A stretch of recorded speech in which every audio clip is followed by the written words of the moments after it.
Ang Lumang Tipan ay bahagi ng Biblia na nagsasalaysay ng kasaysayan ng Israel at ng pakikipagtipan ng Diyos sa kanyang bayan bago dumating si Hesukristo.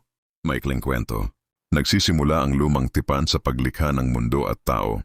Ipinapakita dito kung paano nilikha ng Diyos ang lahat at kung paano nagkasala ang tao.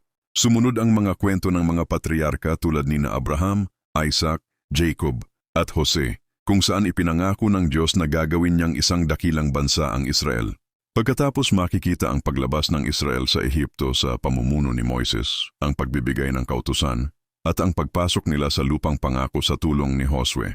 Kasunod nito ang panahon ng mga hukom, mga hari tulad ni Saul, David at Solomon, at ang paghahati ng kaharian. Dahil sa paulit-ulit na pagsuway, ang Israel ay nabihag ng mga banyagang bansa.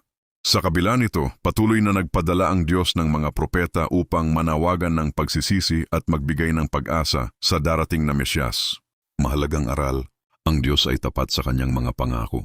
Ang pagsuway ay may kapalit na disiplina. Ang Diyos ay laging nagbibigay ng pag-asa at kaligtasan,